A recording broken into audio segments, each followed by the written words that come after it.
Gracias, Xavier. Pasamos la palabra a Jesús Otaño. Bueno, Egunon, buenos días. Bueno, casi buenas tardes.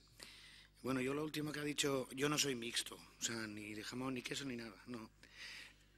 A mí me ha tocado la parte profesional, me ha tocado, bueno, obviamente, porque lo soy, un profesional de educación social, pero yo creo que hay una cosa que está como pululando un poco ya desde la intervención de Maite y la de Xavi ahora, que tiene que ver con un poco que al final luego también los profesionales creo que también somos un poco académicos y que tenemos que serlo, y académicas.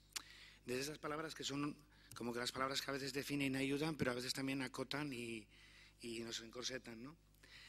De tal manera que también, como Xavier decía de él, y yo a Maite la conozco hace mucho tiempo, también hay mucho más educadora que profesora en muchos aspectos. Lo mismo en Xavi, que a lo mejor en mi propia trayectoria también hay mucho de profesor y tanto educador. Por lo tanto, utilizando la palabra formación como al final aprovechando que estábamos hablando de educar, que lo que Victoria Campos nos ha comentado y tú has comentado, Maite, que formar al final estamos hablando de 3/4 de lo mismo, ¿no?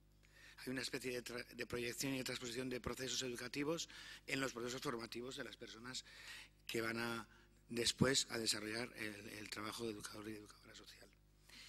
Bueno, dicho esto, a mí me ha seducido y por una razón también bastante obvia, porque nos ha tocado participar y hemos tenido mucho trabajo en común el planteamiento modular que ha planteado. Bueno, no se trata de que vendamos que en la UPV ahí que bien hacemos las cosas, sino que el proceso en el que se ha introducido mucha pasión, mucho elemento y sobre todo en la parte de la interdisciplinaridad, que es la famosa palabra, pero que tiene mucho contenido dentro, y entonces la parte mucho más integral y mucho más integradora de entender de una manera global toda la formación en una cosa. Estoy recogiendo, que parece que estoy aprovechando de vuestros comentarios, pero esa parte de esa dinámica tan compleja, ¿no?, que para que no llegue a ser críptica tenemos que darle por lo menos una cobertura un poco más envolvente. En los últimos procesos, claro, la implantación del grado y todo el rollo de Bolonia y tal, que bueno, como ya pasó, no tiene demasiado sentido volver a ella, pero sí hay que entender en clave de oportunidad, sin duda, ¿no? Es decir, ¿qué ha pasado ahora en todas las titulaciones de grado en todo el Estado español, ¿no? Yo he hecho un repaso, desde luego que no las conozco todas, y hay cosas que yo creo que ha habido avances, esfuerzos, y hay cosas que están 3/4 de lo mismo de como era, con un añito más. Esto también es así, ¿no? Bien, pero en cualquier caso, en ese sentido el nuevo cambio, en el caso que lo haya habido ya en sí mismo es saludable, hay un riesgo también a que no nos volvamos a dormir pronto y volvamos a encorsetar a niveles de currículum, a niveles de estilo y a niveles de esencia de la propia titulación, ¿no? No es un miedo a llamar al mal tiempo, pero sí es un miedo que desde los profesionales, que un poco del papel que me toca en esta mesa y que lo llevo con mucho orgullo, tiene que ver con qué echamos de menos cuando las personas vienen a trabajar con nosotros o con nosotras después de haber hecho esta formación inicial, ¿no?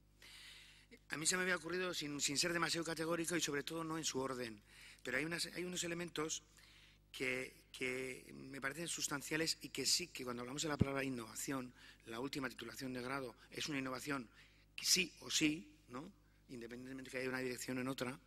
Cuando la nueva titulación de grado habla a nivel de curricular y habla a nivel de todos los elementos que están alrededor, ¿no? Y hay unos elementos de innovación que yo creo que sí que ha habido un salto, por lo menos es un discurso de debate, que lo he visto en la propia universidad, en la medida que, le voy a decir así, no nos han dejado estar dentro, y lo digo un poco retintín y sin acritud, como decía el otro, ¿no? O sea, el planteamiento de decir, entender que la formación inicial tiene que ver un poco con la inserción laboral. No hay que tener miedo a aquello que parecía que era una FP y que la academia podía entenderse, lo estoy diciendo de una manera un poco radical, pero para que se entienda, ¿no?, como el sitio del pensamiento, pero un pensamiento que era estratosférico, ¿no?, y con una dificultad de aterrizaje en la tierra. Eso es una parte importante, creo que ese es un salto en gran parte de las nuevas titulaciones de grado a nivel del Estado y de una manera global, que luego cada uno en su casa dirá, sí, hombre, no te lo crees ni tú, ¿no? Y en otros casos será mucho más que esto.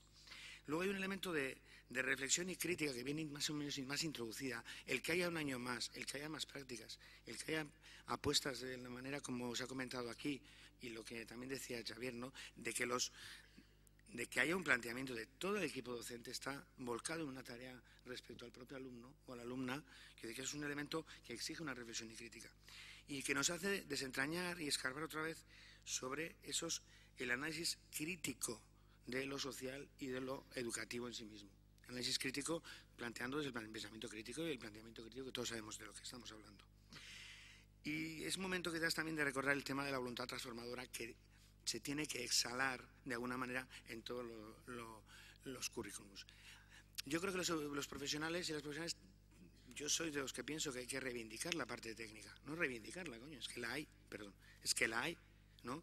Pero sí, no obstante, también, o sea, el plantearnos que desde la parte técnica no podemos abolir todo lo que tiene que ver, que no es un oficio como otro, pero es que el panadero tampoco es como yo, pero yo tampoco soy como el panadero, ¿no?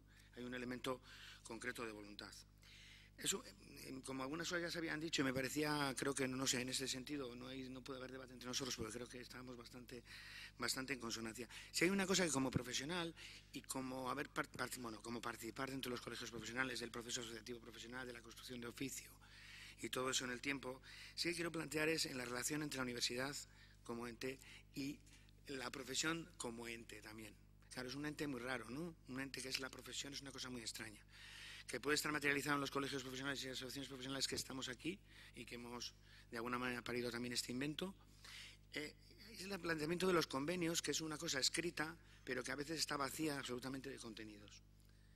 Y yo creo que hay que dar un salto más si es que es un convenio con contenidos y con un plan de trabajo que nos exija y que nos ponga deberes a unos y a otros, ¿no? Eso es un planteamiento que es una recomendación a mis compañeros de los colegios y a nosotros mismos en nuestro propio colegio, ¿no? El entender que ya tenemos un convenio, muy bien, ¿no? 5 puntos.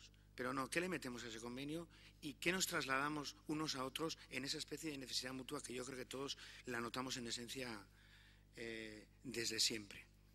Hay una cosa que a mí me suele llamar la atención. Yo sí he visto muchas profesoras o muchos profesores que acuden a un profesional o una profesional, una educadora o un educador para pedirle apoyo o ayuda en relación al desarrollo. He visto muy pocas veces una educadora que va a pedir ayuda a un profesor o a una profesora para el desarrollo de su trabajo. No, yo os dejo ahí, ¿no? Es una cuestión como... Ya no es una cuestión tampoco... Vamos a hablar de institución a institución. ¿Qué nos agrupan a los profesionales? Pues nos pueden agrupar las entidades en las que trabajamos o los colegios profesionales, o el consejo, ¿no? ¿Y qué agrupa la formación inicial? Como decíais, ¿no? La uni, ¿no? Ese es pero vamos a tomarnos un poco en serio en el sentido de igual a igual, con cierta equidad, como decía Victoria Camps, ¿no? Y en ese sentido, y no tendría más que decir, digo, porque sería para dejar tiempo para lo demás.